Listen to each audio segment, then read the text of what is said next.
starting our syllabus from very mid of the things. एक तो हम स्टैटिस्टिक्स कर रहे हैं पहले शुरू, थोड़ा सा हम वार्म अप हो जाएंगे, उसके बाद हम माइक्रो स्टार्ट करेंगे, ठीक है। स्टैटिस्टिक्स में भी मैं बीच में से चैप्टर उठा रही हूँ, जिस चैप्टर का नाम है आपके लिए central tendency.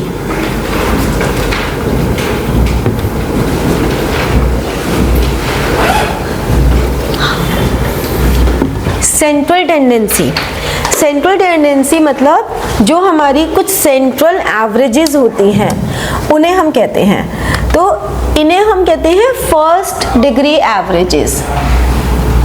First degree averages, first degree averages का मतलब क्या हुआ कि इट गिव्स यू थोड़ा सा आइडिया दे देते हैं कि क्या एवरेज चल रहा है। बहुत ज़्यादा अगर आपको डीप डिसीजन लेने हो तो हमारी फर्स्ट डिग्री एवरेजेस काम नहीं आती, फिर हमारी सेकंड डिग्री एवरेजेस काम आती हैं, जो आपके सिलेबस में है नहीं।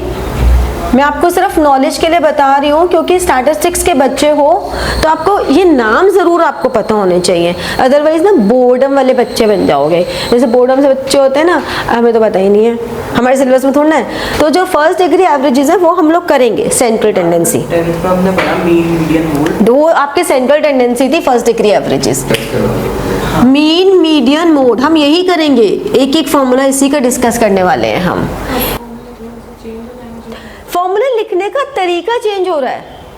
मैंने तुम्हें क्या बताया था कि 5 + 3 8 ही होता है, वो चाहे आपने फर्स्ट स्टैंडर्ड में करो और चाहे आज करो, 5 + 3 तो 8 ही रहेगा। लेकिन जब हम पहले लिखते थे तो कैसे करते थे, और आज हम 5 + 3 ऐसे ही कर लेते हैं, तरीके बदल जाते हैं, बस बात तो वही रहेगी। तो वही फॉर्मूला लिखने का सिर्फ थोड़ा तरीका, टर्म्स चेंज हो जाएंगे, एंड वो टर्म्स भी आप अलग अलग ऑथर्स की बुक में देखेंगे अलग अलग तरीके से मिलेगी। तो आपको कॉन्सेप्ट पे ज़्यादा फोकस करना है कि भाई ये कॉन्सेप्ट होता है, फॉर्मूला हम कैसे भी लिख लें। फर्स्ट और सेकंड डिग्री क्या? हाँ वही बता रही हूँ। तो फर्स्ट डिग्री एवरेजेस का मतलब क्या हुआ कि एक आपको ओवरऑल व्यू मिल जाता है कि अच्छा ये एवरेजेस, एक ओवरऑल व्यू मिल गया। सेकेंड डिग्री एवरेजेस आपकी helps in decision making.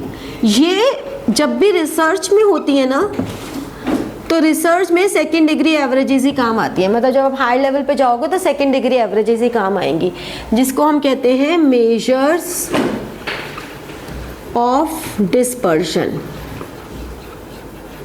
Measures of dispersion, जैसे कि सेंट्रल टेंडेंसी जो कि फर्स्ट डिग्री एवरेजेस हैं, इसमें मीन मीडियन मोड आता है, इसमें आता है रेंज, क्वार्टाइल रेंज।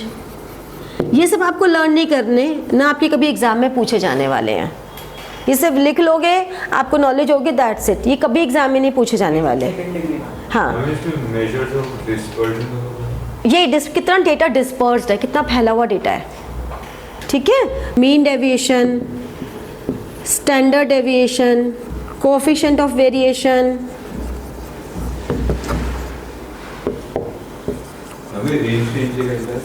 क्वार्टाइल, ये सब हम लोग पहले बनाना सीखते थे। तो अब हम एक एक करके बात करते हैं। जैसे कि मीन है, मीन का नाम प्रॉपर है अर्थमेटिक मीन। मीन में हम लोग मीन कैलकुलेट करना सीखेंगे, हम कंबाइंड मीन कैलकुलेट करना सीखेंगे, हम करेक्ट मीन कैलकुलेट करना सीखेंगे। हाँ, ये वेटेड मीन हम कैलकुलेट करना सीखेंगे, ठीक है। हम लोग मीन में अर्थमेटिक मीन तो निकालना सीखेंगे ही, हम combined mean, correct mean, weighted mean, ये सब निकालना सीखेंगे एक एक करके, ठीक है। मीडियन हमारी पोजीशनल एवरेज होती है कि क्या पोजीशन है, पोजीशनल एवरेज है। अभी तक हमने सिर्फ कैलकुलेशन सीखी, अब हम ये सीखेंगे कि इनकी एप्लीकेशन क्या है, व्हाई वी यूज इट, ठीक है। इसमें हम मीडियन के साथ साथ क्वार्टाइल्स भी सीखेंगे। क्वार्टाइल में Q1, Q3 और मॉड निकालना भी सीखेंगे, और ये सब कुछ हम ग्राफिकली भी सीखने वाले हैं कि ग्राफिकली कैसे निकालते हैं। तो ये सब हम एक एक करके सीखने वाले हैं। तो आज हम सबसे पहले अर्थमेटिक मीन से स्टार्ट करेंगे। अब before going to calculation of all these हमें ये समझना पड़ेगा कि हमारे पास जो डेटा होता है, वो जो सीरीज़ में हमें प्रेजेंट होता है, वो सीरीज़ बहुत वैरायटी की होती है, जिसमें से मेजर 3 वैरायटी की सीरीज़ है। एक है इंडिविजुअल सीरीज़, एक है डिस्क्रीट सीरीज़ और एक है कॉन्टिन्यूअस सीरीज़।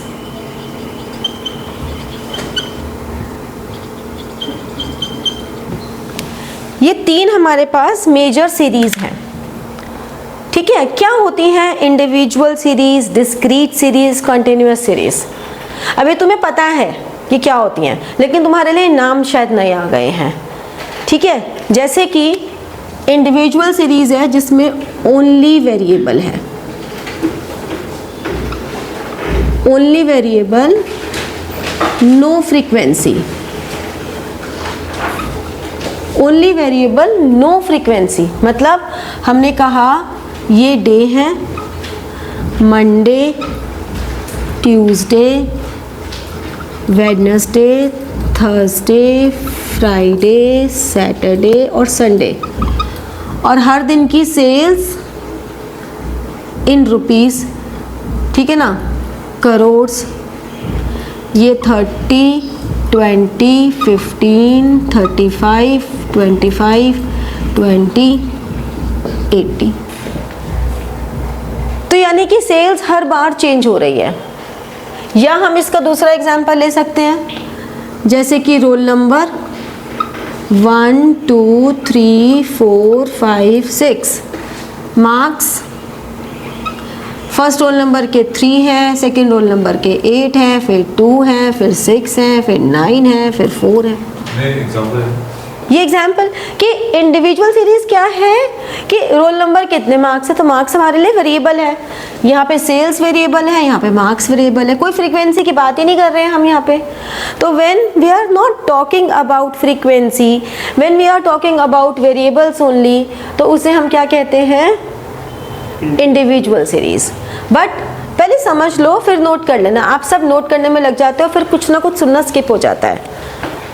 होता क्या है, आप जब समझ रहे हो तो आप समझने पे फोकस करोगे, आप बोर्ड पे देखोगे, अपने दिमाग में चलाओगे बातें। आप लिख रहे हो तो आप लिखने पे कॉन्सेंट्रेट करोगे, मैम इधर हूँ तो हम उधर का लिखें, उधर का लिखें। फिर उससे आपका कुछ ना कुछ तो स्किप हो ही जाता है जो मैं बोल रही हूँ। तो मुझे बोलने में दिक्कत नहीं है दोबारा, लेकिन आपका स्किप होने में मुझे ज़रूर दिक्कत है। और हमारे पास टाइम है इतना, जब नोट करेंगे तो आराम से नोट करोगे।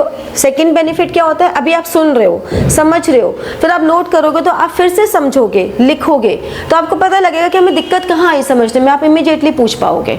अभी जो आप बीच बीच में पूछ रहे हो वो आप एकदम से समझ, पहले पूरा प्रोसेस तो करो।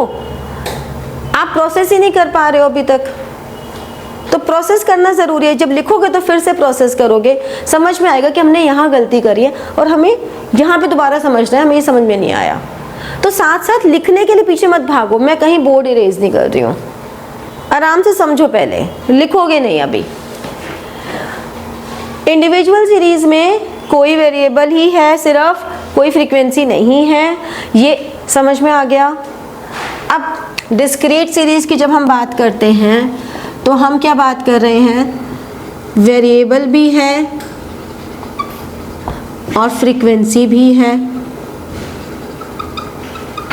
हमने कहा marks 10 number, 20 number, 30 number, 40 number, कितने कितने बच्चों के आए। अब ये सीरीज तो आपको पता ही है, ये नहीं पता था कि अच्छा इसको डिस्क्रीट कहते हैं।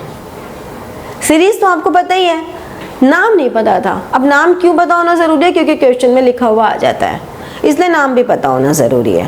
तो 10 नंबर 4 बच्चों के आए, 20 नंबर 5 के आए, 30 नंबर 2 के आए, 40 नंबर 6 के आए। पिछले वाले से बता रही हूँ। तो यहाँ पे क्या हुआ, ये मार्क्स हैं और ये बताया गया कि ये मार्क्स इतने इतने बच्चों के आए। यहाँ पे सिर्फ ये बताया गया इन रोल नंबर कितने मार्क्स आए। यानी कि यहाँ पे अगर हमसे पूछा गया कि नंबर ऑफ ऑब्जर्वेशंस कितनी है, तो हम कहेंगे 6 है। टोटल नंबर ऑफ ऑब्जर्वेशन 6 है, या टोटल नंबर ऑफ स्टूडेंट्स कितने हैं, तो 6 बच्चे हैं। यही तो हुआ कि 6 बच्चे हैं, है ना। लेकिन यहाँ पे क्या हो रहा है, यहाँ पे हमारे पास नंबर ऑफ ऑब्जर्वेशंस या हम कहें नंबर ऑफ स्टूडेंट्स कितने हैं, तो हमारे पास 4 बच्चे ये हैं, 5 ये हैं, 2 ये हैं, 6 ये हैं, तो कितने हो गए, यानी कि 17 स्टूडेंट्स हैं। यहाँ पे इसका मतलब पूरी जो सीरीज है उसमें 10 जो है वो 4 बार आया है, ठीक है। हमारे पास 20 जो है वो 5 बार आया है। इंडिविजुअल में कोई से भी बच्चे का या कोई से भी डे का जो रहता है सेल्स और मार्क्स रिपीट नहीं हो रहे सबका। हाँ, यहाँ पे कोई रिपीटिशन नहीं है, यहाँ पे रिपीटिशन हो रहा है, ठीक है। और कंटिन्यूअस में क्या हो रहा है, क्लास इंटरवल है और फिर फ्रीक्वेंसी है। पर अगर जैसे रोल नंबर वाली टेबल थी, इसमें 2 नंबर्स के सेम मार्क्स हो तो फिर हम उसके लिए ये वाली सीरीज बनाएंगे, या फिर यहाँ पे 2 बार लिखेंगे। मान लो यहाँ पे 7 स्टूडेंट्स होता, उसके भी 6 नंबर होते, तो तब भी इंडिविजुअल सीरीज ही रहेगी। अगर हम 6 को दोबारा यहाँ लिख रहे हैं 7 रोल, तो वो इंडिविजुअल ही रहेगी। लेकिन अगर मैं यहाँ लिखती कि यहाँ पे 7 मार्क्स 2 बच्चों के हैं, तो फिर मैं जब हम फ्रीक्वेंसी की बात करते हैं, जैसे कि क्लास इंटरवल में 0 से 10 के बीच में मार्क्स कितने बच्चों के हैं, 10 से 20, 20 से 30, तो हमने कहा नंबर ऑफ स्टूडेंट्स 0 से 10 6 बच्चों के हैं, 10 से 20 5 बच्चों के हैं, और ये 12 बच्चों के हैं। यानी कि 0 से 10 ये क्लास इंटरवल है, 0 to 10 6 बच्चों के हैं, 10 to 20 5 बच्चों के हैं, 20 to 30 12 बच्चों के हैं। ये क्लास इंटरवल हो गया। यहाँ पे भी अगर हम कहें नंबर ऑफ ऑब्जर्वेशंस कितनी है, which is represented by n, तो कितना हो गया, 23। तो हम क्या कह सकते हैं कि ये वेरिएबल है और ये फ्रीक्वेंसी है, ये वेरिएबल है x और ये फ्रीक्वेंसी है। यानी कि हम ये कह सकते हैं कि n जो है वो समेशन ऑफ फ्रीक्वेंसी होता है। और यहाँ हम क्या कहेंगे कि यही हमारा x है वेरिएबल, यही हमारा x है वेरिएबल। यानी कि इंडिविजुअल सीरीज में सिर्फ और सिर्फ वेरिएबल है, देयर इज नो फ्रीक्वेंसी। लेकिन डिस्क्रीट में और कंटिन्यूअस में हमारे पास फ्रीक्वेंसी है। इसीलिए इन दोनों सीरीज को हम कहते हैं grouped series. Grouped series and this is ungrouped series. ठीक है। अब ये जो नॉलेज है, ऐसा नहीं था कि ये नॉलेज आपको नहीं थी, ये सारी नॉलेज है आपके पास, ये आप लोगों ने किया हुआ है। लेकिन टर्मिनोलॉजी थोड़ी और एडवांस पर आ गई। जैसे जैसे हम आगे बढ़ते हैं हमारी टर्मिनोलॉजी थोड़ी और एडवांस हो जाती हैं, हमारा वे ऑफ प्रेजेंटेशन एडवांस हो जाता है। समझ में आई बात? ये मैंने 3 सेक्शन के बच्चों के मार्क्स लिखे हैं। पहले सेक्शन के बच्चे के मार्क्स को मैं ये कह रही हूँ अरेंज क्रोनोलॉजिकली। करो अरेंज। फर्स्ट सेक्शन के बच्चों, हाँ नहीं लिखो और रजिस्टर में नोट करो। फर्स्ट सेक्शन 11th A के बच्चों के मार्क्स को क्रोनोलॉजिकली करो, लिख के दिखाओ। क्रोनोलॉजिकली मतलब असेंडिंग ऑर्डर में। असेंडिंग क्रोनोलॉजिकली जब से आपसे बोला जाएगा it means this is ascending.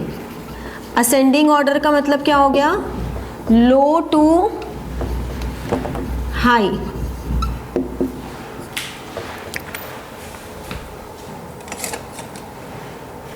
Low to high लिख के दिखाओ। 2 3 4 5 6 क्यों 4? अच्छा 2 3 4 5 6 7 8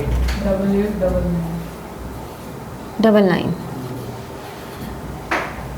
ऐसे ही लिखेंगे ना? कितने हो गए नंबर ऑफ स्टूडेंट्स?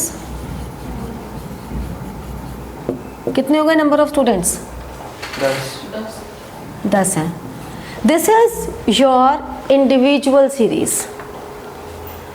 क्योंकि इसमें कहीं हमने रिपीटिशन भी आया तब भी हमने उसे लाइन से लिख दिया, तो this is called individual series.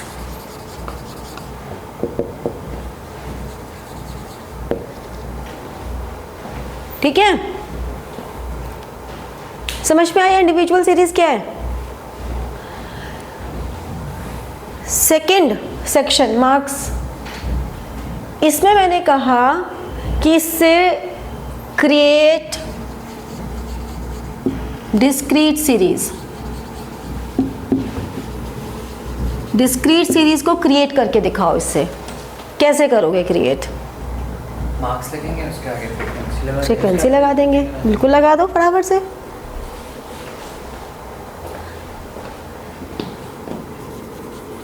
Marks लिखोगे और उसके आगे ये लिखोगे। बिल्कुल सही बताया तुमने। मार्क्स बताओ क्या क्या लिख रहे हैं? 2 मार्क्स 2 स्टूडेंट्स के हैं, हाँ और 3 मार्क्स 3 स्टूडेंट्स के हैं, हाँ 4 मार्क्स 2 स्टूडेंट्स के हैं, हाँ 5 मार्क्स 4 स्टूडेंट्स के हैं, राइट 3 मार्क्स 1 स्टूडेंट के हैं, 6 का 1। अच्छा 7 का 4, 8 का भी 4, 5 चलो 4 और 5 है कोई। चलो 9 का। जब ये तुमने बनाए होंगे तो क्या किया होगा? तुमने काउंट किया किसके कितने आ रहे हैं? फटाफट से काउंट किया। लेकिन इतना सा था, अगर ये डेटा इतना बड़ा होता तो काउंट करते बैठ के, मिस हो जाता कुछ ना कुछ। तो हम क्या करते? हम कहते 9, तो 9 के आगे 1 हो गया, 6 1 हो गया, 4 1 8 1, फिर 8 ये, फिर 5 ये, 3 और 9, फिर 7 ये, 5 2 and 2, फिर 5, फिर 7, फिर 3, फिर 3, फिर 8, फिर 8, फिर 7, फिर 5, फिर 7, फिर 4, फिर 9 और फिर 8। कितना भी फिगर हो ऐसे करेंगे। तो अब ये 2, ये 3, ये 2, ये 4, ये 1, ये 4 और ये 5 और ये 3। तो अगर मैं कहूँ 11th बी में कितने नंबर ऑफ स्टूडेंट्स हैं, तो सम ऑफ दिस, ये हमारे पास x है, ये फ्रीक्वेंसी है, तो summation of s is 24। This is the value of n, यानी कि यहाँ पर 24 आ गया। ठीक है। अगर आप काउंट करने बैठोगे तो कुछ ना कुछ स्किप कर जाओगे, तो it is better to create tally marks. और टैली मार्क्स से आपने बनाया और आपका खटाखट निकल गया। तो this is which series? Discrete series. अब डिस्क्रीट में तो हमने फिर 2 3 4 5 6 7 8 9 कर दिया था। अब यहाँ पे क्या करेंगे? यहाँ पे क्या जितने नंबर है वो उनको ढूंढते रहेंगे? बड़ा मुश्किल है। यहाँ तो सीक्वेंस में भी नहीं है, तो यहाँ पे हमें क्या करना पड़ेगा? 0 to 10। हाँ, हमें करना पड़ेगा कि मार्क्स को पहले तो ग्रुप्स बना दो। तुमने क्या है? बिल्कुल बढ़िया। 0 to 10, 10 to 20, 20 to 30, फिर 30 to 40 भी आएगा। आगे भी आएगा क्या? 40 to 50 भी आएगा। आगे भी आएगा? नहीं। अब नंबर ऑफ स्टूडेंट्स,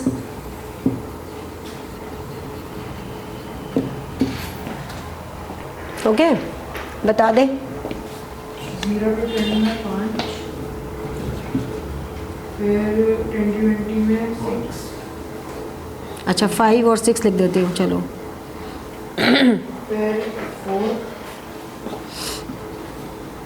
फिर 5,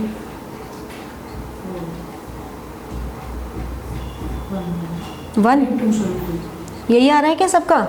डिफरेंट आ रहा है, देखें ये 40 यहाँ आया, फिर ये 25, फिर ये 7, फिर ये 39, फिर 35, फिर 22, देन 6 और ये 36। 20 to 30 में मेरा 5 है। तो देखते हैं ना, ये वाली लाइन हो गई। चलो यहाँ से ऐसे करते हैं, 20, 42, 19, 18, 17, 14, 13 और 8, 7, फिर 8, फिर 35, फिर 32, फिर 24, फिर 20 और फिर 15। तो ये 5, ये 6, ये 5, ये 5 और ये 2। कितने हो गए नंबर ऑफ स्टूडेंट्स? 15, 17 एंड 23। हाँ 23 करो। नीचे एक कम है ना, तो this is called continuous series. तो समझ में आया कि किस सीरीज की रिलेवेंस क्या है, किस सीरीज की क्या रिलेवेंस है। ये क्लियर हुआ कि हमने कब सोचा कि चलो हमारा इंडिविजुअल सीरीज से काम चल जाता है, कब हमने सोचा कि चलो डिस्क्रीट सीरीज से काम चल जाता है, कब हमने सोचा कि चलो हम तो कॉन्टिन्यूअस सीरीज ही बनानी पड़ेगी। ये पॉइंट्स क्लियर हुए। अब हम सिर्फ इंडिविजुअल सीरीज की बात करते हैं।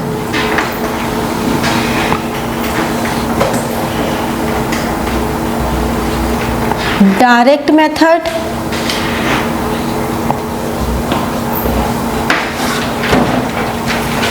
Indirect method. इनडायरेक्ट मेथड को हम शॉर्टकट,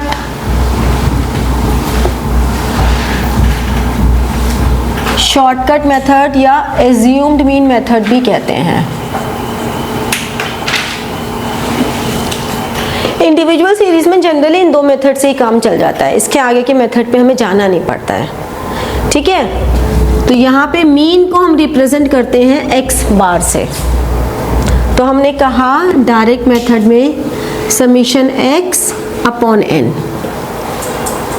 ठीक है, और यहाँ पर हमने कहा, समझ लो पहले,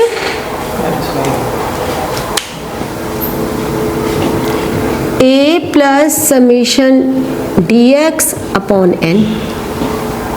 ठीक है, अब क्या क्या मतलब हुआ?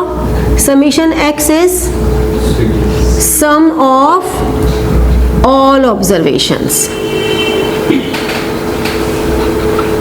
और n is number of observations.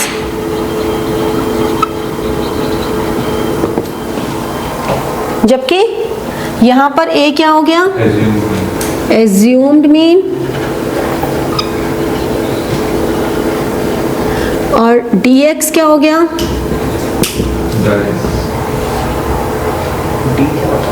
d क्या होता था? हाँ di क्या होता था? di तो क्या कहते थे उसे? xi माइनस है। xi माइनस है। xi क्या होता था? जो x होती है, जो वेरिएबल होता है वो xi था। जो हम यहाँ पे x की बात कर रहे हैं वो xi था। xi माइनस तो उन्हीं से तो रिलेट कर रही हूँ, ये देखना, ये xi तो था, तो उसी पे टिका रहेगा तो नहीं कर पाएगा। Deviations from x, variable x, वही टर्म्स हैं, बस उनको लिखने का तरीका चेंज हो गया। तेरे वही फॉर्मूले हैं 10th वाले, वहाँ पे क्या लिख रहे थे तुम? dxi, di लिख लो, कुछ भी। अरे बहुत सारी जगह इसको सिर्फ d लिख देते हैं, di भी नहीं लिखते, dx भी नहीं लिखते, सिर्फ d लिख देते हैं, वो भी सही है। इसीलिए तुम्हें ये पता होना चाहिए कि जो वैल्यू है ये डेविएशंस फ्रॉम x है। अब लिखो कुछ भी जाए, क्योंकि जब तुम्हारे MCQs आते हैं तो MCQs में पूरी पूरी स्टेटमेंट लिखी आती हैं। जैसे कि समीशन dx क्या हो गया? Sum of deviations of variable x और n नंबर ऑफ ऑब्जर्वेशंस। समझ में आई अब, या अभी भी कंफ्यूजन हो रही है? आ गई हो रही है तो बता दो, मैं फिर से बता दूंगी। अब क्वेश्चन करके दिखाती हूँ। मान लो हमारे पास अगेन हम रोल नंबर लेते हैं, यही ले लेते हैं रोल नंबर 1 2 3 4 5 6 7 8 9 10। मार्क्स 5 9 8। ज़रूरी नहीं है कि इंडिविजुअल सीरीज में मार्क्स असेंडिंग या डिसेंडिंग ऑर्डर में ही हो, ठीक है। 5 9 8 7 4 6 9 और 2 3 8। 10 बच्चों के मार्क्स ऐसे हैं। अब इसका मीन कैसे निकलेगा? Summation x upon n। Summation x क्या होगा? इन सबका टोटल। कितना इन सबका टोटल? 14 22 29 33 39 48 50 53 एंड 61 अपॉन 10 तो 6.1, ठीक है। अब ये हमको जो इसमें टाइम लगा, इसीलिए हमने सोचा कि क्यों ना हम इसको अरेंज कर लें। तो अरेंज करके क्या लिखा हमने, बताओ वॉल्यूम। अगर मुझे इसे शॉर्टकट से करना है तो मेरे लिए अरेंज करना ज़्यादा बेटर है। तो जब हम शॉर्टकट से करते हैं तो हमने अरेंज कर लिया। बताओ अरेंज करके क्या आया? x 2 4 6 7 2 बार तो ये ज़्यादा बेटर हो गया जब हमें शॉर्टकट लेना है। अब मुझे dx निकालना है which is x minus a, जिसको तुम क्या कह रहे थे? xi minus a। यही तो कह रहे थे ना तुम, इसी को xi माइनस a कह रहे थे ना, यही था ना। तो वही है। अब हम xi ना लिख के x माइनस a कर रहे हैं। और अगर तुम xi भी लिख दोगे तो कोई काटनेगा नहीं, इस बात पे ध्यान रखो। अगर तुमने xi भी लिख दिया, तुमने वही फॉर्मूला लिख दिया जो तुमने 10th में सीखा था, कोई मार्क्स नहीं डिडक्ट होने वाले। तो इसलिए बिल्कुल उस चीज़ को दिमाग से हटा देना। बट हाँ, नई नॉलेज को एक्वायर ज़रूर कर लो। बट अगर तुमको बाई चांस लगता है कि हमें वही याद आ गया, वही लिख दो, कुछ गलत नहीं है। प्रोसेस सही फॉलो करना है बस। अगर मैं इसको बिना ऑर्डर में लाए भी सही आंसर निकाल दूँ, प्रेजेंटेशन सही कर दूँ, तो भी इट इज़ ओके, ठीक है। अब क्या हुआ? dx क्या रहा? अब a क्या लेंगे? मिडिल फिगर, यानी कि ऊपर से 4 और नीचे से 4, या तो 6 ले लें या 7 ले लें, कोई भी एक ले सकते हैं। बीच की फिगर लेते हैं ना। assume mean is always a middle figure। हाँ। मैंने एक फॉर्मूला सीखा था, उसमें ना ऐसा होता है कि अगर इवन नंबर्स होता है तो उसका अलग फॉर्मूला होता है, ऑड नंबर्स होता है तो फिर एक सिंगल आता है। लेकिन इसमें इवन नंबर्स आ रहे हैं तो 6 + 7 अपॉन 2 ले लो। 2। हाँ, वो मत लो क्योंकि उससे तुम्हारी कैलकुलेशन और गड़बड़ हो जाएगी। हमारा जो शॉर्टकट मेथड है वो इसलिए शॉर्टकट होता है कि कैलकुलेशन कम करनी पड़े। अगर तो 6.5 लेगा तो तेरी कैलकुलेशंस और बढ़ जाएंगी, फिर शॉर्टकट क्यों करेंगे, फिर तुम इसी से कर लेते। तो तुम 6, जब हमारे पास इवन नंबर है तो इन दोनों में से कोई एक ले लो, आंसर पे कोई इम्पैक्ट नहीं आएगा। ऑड नंबर है तो बीच का ही जाएगा।